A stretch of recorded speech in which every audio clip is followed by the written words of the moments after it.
name of the degree you're going to be earning. It's textiles, fashion merchandising, and design, unless you're a textile marketing major. So know that.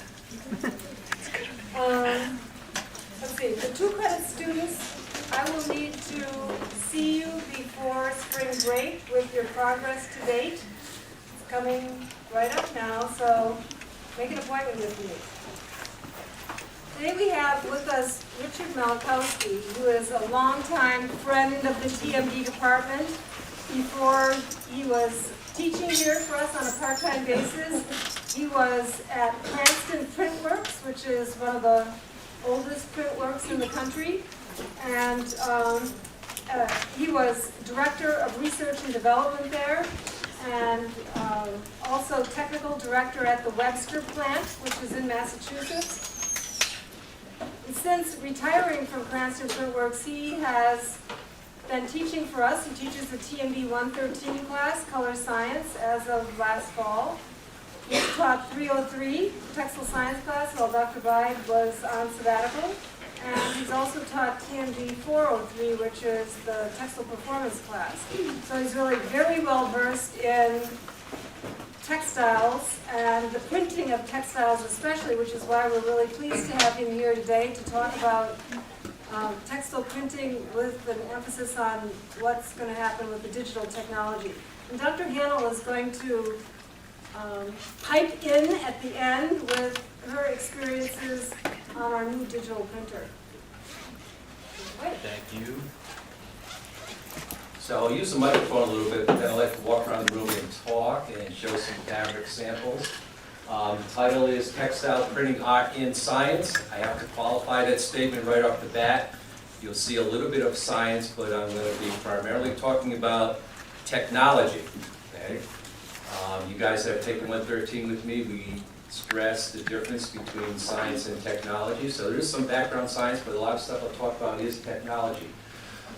Also, and I have a tendency to do this in my classes, go very fast. I'm going to have to go very fast at the beginning of this presentation to talk about the history of printing and some of the technologies, so you get a background of the traditional type of textile printing. I'll slow down a little bit when I start to talk about the art part.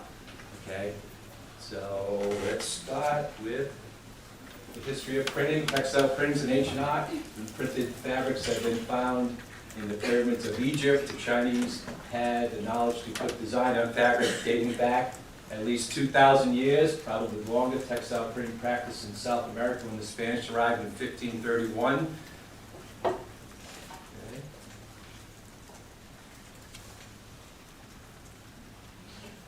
The early printings were basically manual stampings, stenciling, and blocking of patterns. There's also, going back to India, they were doing the batik. If you guys know what batik is, where you do a resist method by putting wax on fabric and then dyeing, and it does a resist thing. And you can even twist the fabric to get different effects, to get batik looks. The dyes used back then, of course, were extracted from nature, from roots, bark, shells, plants, insects, flowers. Okay. We talked about that in 113 when we talked about color science.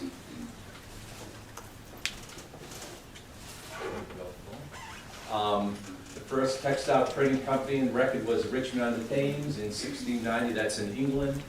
Primary printing method was block printing. Talked about batik wax printings were also done. And 18th century block printing was being done in England, Holland, and France. Okay. And first picture I have, first slide, is a blob of brownness, but that is a block. I was actually trying to find this block. It's somewhere at Cranston Printworks. I couldn't put my hands on it quick enough, but the way block printing was done, these are wooden blocks. They're basically carved. Okay, so you carve design into the block.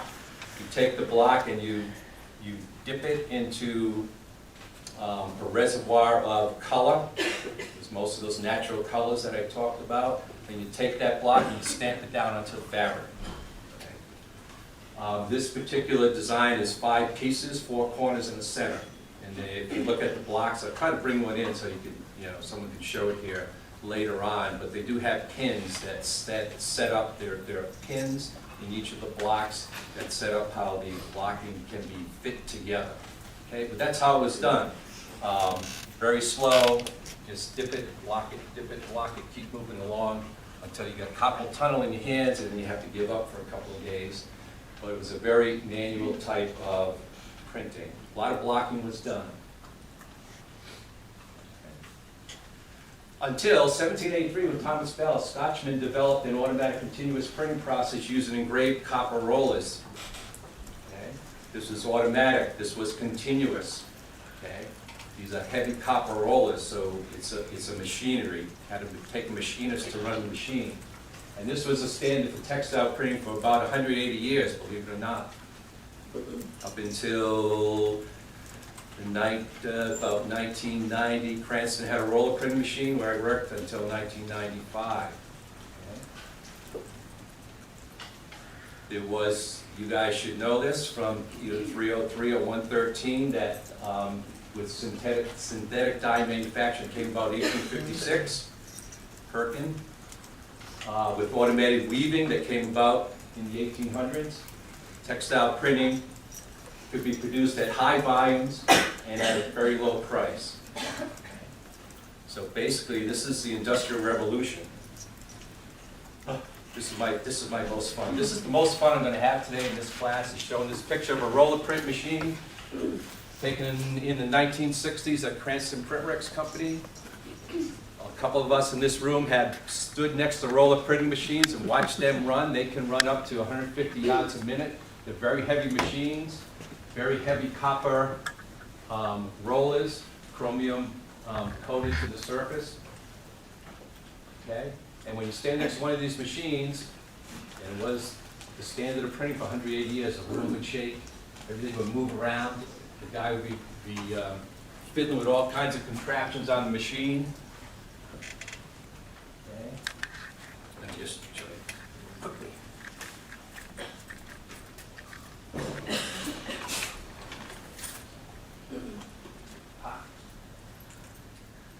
Okay, so here's the color. Color is furnished, is pumped here to a box, a trough. There's a brush in this trough that will move the color up against the rollers. The rollers were engraved to the outside surface. Color is furnished to the roller. There's a squeegee blade that squeezes off color away from what's inside the engraved part. And then by tonnage, the rollers are pressed to the fabric as the fabric runs this way around the cylinder. Pretty cool, huh? So that's roller printing. In 1963, rotary screen printing came about, introduced by Stork. It's more flexible, easier to operate. Produce printed textile fabrics in a continuous process. Rotary screen printing is currently the dominant method for producing printed textile fabrics worldwide. Some of the numbers I have in terms of the amount of textile prints that are being produced worldwide is somewhere between 17 and 25 billion square meters. That's worldwide. Okay? And the dominant method is rotary screen printing. So what happens in rotary screen printing now, 303 guys have seen this screen. It's a seamless nickel screen. They're very flexible. Usually they're out to about 68, 72 inches wide. Okay? They're fitted into the machine. Sorry. Machine. So there they are. Fabric is adhered to a rubber blanket. Okay? The blanket moves underneath the screens as the screens rotate. Okay? Everything has to fit together. Color is pumped in this way inside the screen. There's a squeegee blade on the bottom that forces the color down through the engraving, which is the light part of these screens. As the screens rotate, everything moves along. Did you write all that down? Okay. That's rotary screen printing. It's a dominant method. You can have, usually the standard machine has 16 colors. You can buy machinery in blocks of 4, so I have seen 28 color machines. I know there are some 32s perhaps out there. These machines can run up to 100 yards a minute. Okay? So please note, I'm going to talk a little bit about spot and process color. Please note that this is a spot color application for every position in the design. There's a different screen, there's a different bucket of color, there's a different spot where that color goes.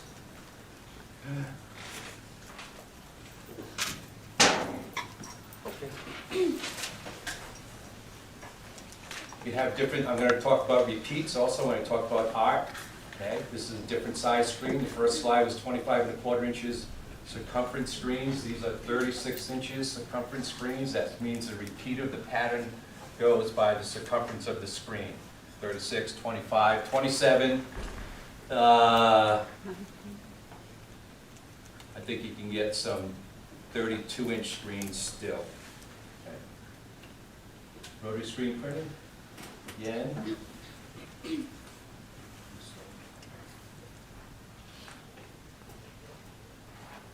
Keep in mind, this is a spot color process. This is a separate bucket for every single screen in that pattern. Notice that there's a lot of washing done here also, because when I talk about digital printing, I refer back to this: spot, water, energy, space. There's another process called flatbed screen printing that's also used extensively. It's a semi-continuous process. Offers capabilities not available for every screen printing, especially repeat sizes. So you have a bed, you have flat screens, they're silk or polyester screens. They're made by a digital inkjetting process. Screens go on the bed. Oh, I have a picture too. Remind me, I have pictures of this. Okay, that's flat beds.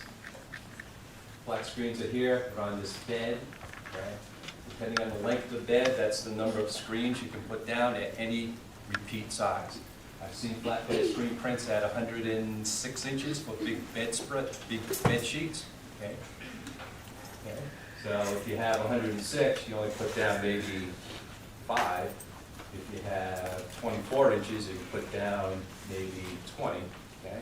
But it does offer that capability of larger repeat sizes. Does offer the capability of, when you apply color, it's going to apply color and swish it back and forth. Okay. Screen's going to lift up. Blanket's going to move one repeat. It's going to go back down. Swish it, lift up, back down. Semi-continuous process probably runs at best with new machines 20 yards a minute, or like 15. If you want to print thick fabrics like Polar Fleece is printed as a loop. Put it down, swish it a couple of times, get the color all the way down the loops, nap up the loops, make a nice fleece. Got it? Yeah, most of them. I'm going fast. Go fast. Flatbed printing here. Okay. Okay, so if you want to make a rotary screen or flatbed screen, I'm not going to talk about rollers anymore. It's only about, it's less, last I heard, there's less than 10, and it's probably not the right number, less than 10 roller printing machines worldwide. That might be high. After being the dominant method of printing for 180 years, I went through a plant in the South years ago, and they had 50 machines, 25 this way, for all that roller printing done. So I'm going to talk about screens. It's the dominant method. Okay. Each filament print design is a separate position screen. Show that. Most screen engraving is done using digital color separated files. Okay, so that's interesting to know. Have a digital color separated file, then you can do stuff like what they do with rotary screen prints. They laser engrave them. Goes on a laser engraving machine using the digital file in a bit mapping process to engrave the screens. Talk about that for a while, just so you know.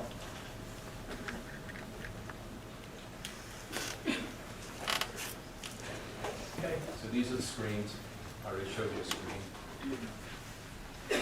What you need to know here is lots of screens. Billions of screens. Hundreds of billions of screens all over the place. Each of these screens cost somewhere between, say, $400 and $800 per screen. So note that when we talk about digital printing where you don't need screens, you don't need that. You don't need that inventory number. You don't need to spend $500 per each screen, and there's a screen for every color in a rotary screen printing machine. Okay, so let's talk about the art part. That's a basic history. That's the basic technology. That's what I'm going to refer to back as the traditional way of doing things.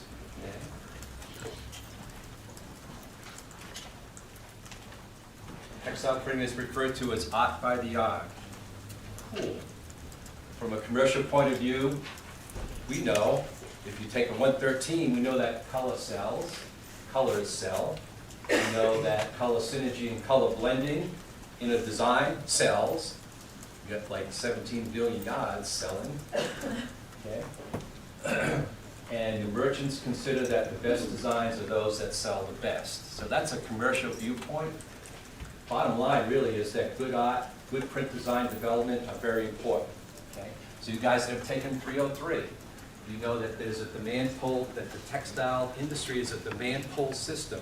It really starts back in design. You're gonna, in the textile printing end, starts back in design. You have good design, you have good art, then you're gonna have this demand for your good design, good art. You're gonna pull it all the way from the cotton fields and the wool sheep shearing people, all the way through the processes till you get a finished product. So, you guys that are interested in print design, very important, really important. Okay, so if you go to the #1 website in the country, what does it say? You pull up the #1 website in the country. URI's website says, what's your big idea? What's your big idea? What is your idea for pulling 17 billion yards of printed fabric all the way through the process? And that's where it starts. What's the process to develop a good print idea? Okay, we're going to talk.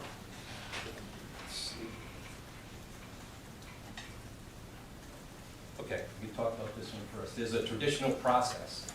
Okay, just to give you a comparison, there's a traditional process.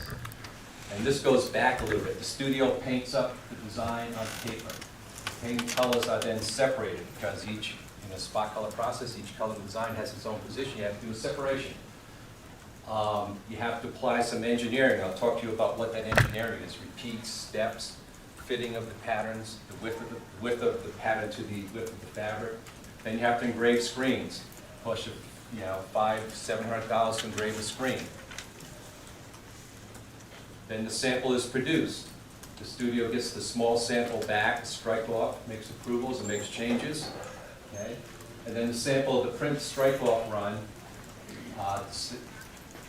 then you resample the print and make a strike off run so that you can put it into a line, display it, or show to customers or make sample garments. Okay? Kind of a complicated process, but it's worked for a long time. Let me talk about some of the.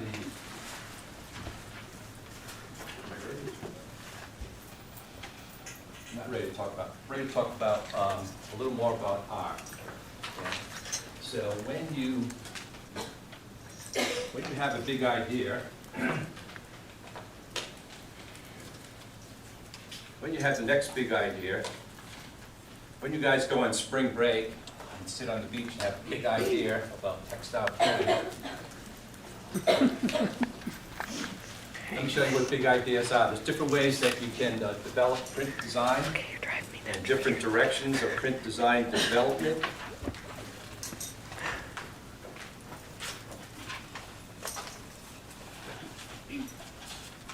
Show you some examples.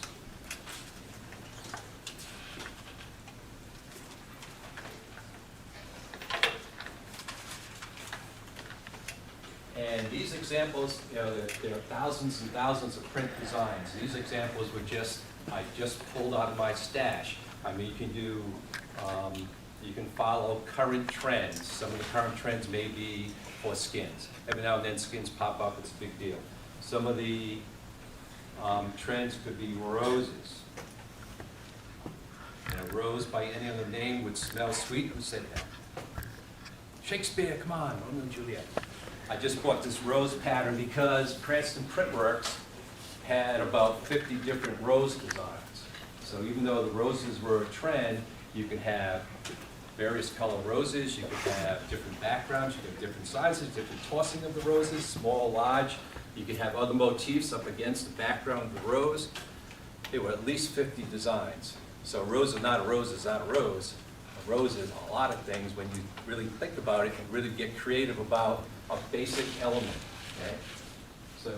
So that's how creativity comes. People think about basic elements and make 50 designs on it. You can have petite fleur, le petite fleur, right? Okay, so you have some petite flowers.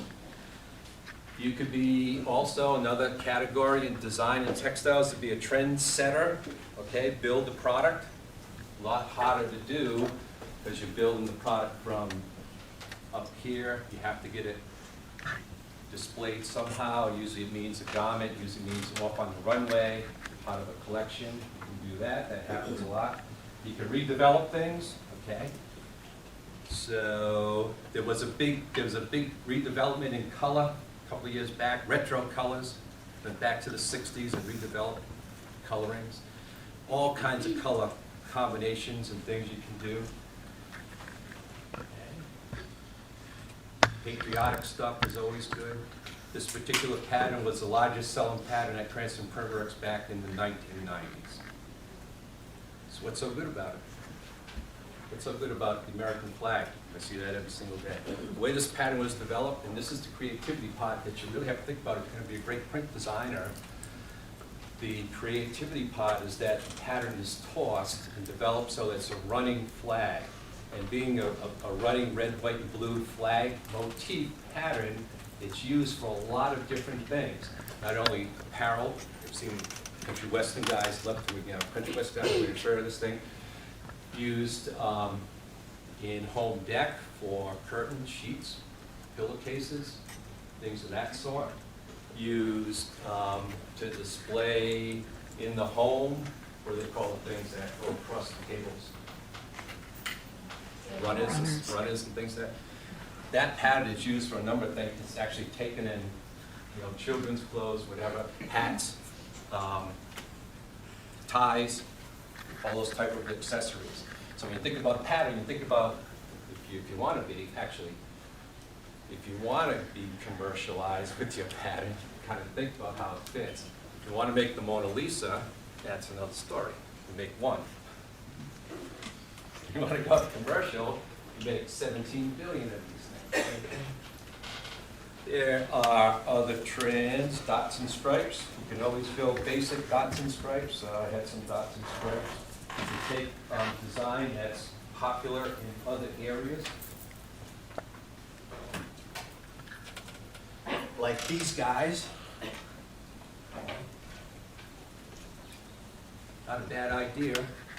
So you're taking from cartoons and comics, and you're applying to textile fabric, and then you're selling it to the home sewer who likes things like Snoopy to make curtains and bed sheets and things of that in the children's decorative rooms, stuff like that. Bunch of this stuff that is happening. So you're taking design from other areas, moving it into textile areas. Thomas the Tank Engine, it's another cartoon guy. Okay, so as you guys gonna be in, use guys that are gonna be into design, you have to have that creativity, you have to have this whole range. It's not only like this, it's like this. Because that's what drives the textile printing industry, that's the art. Can't spend too much time on art.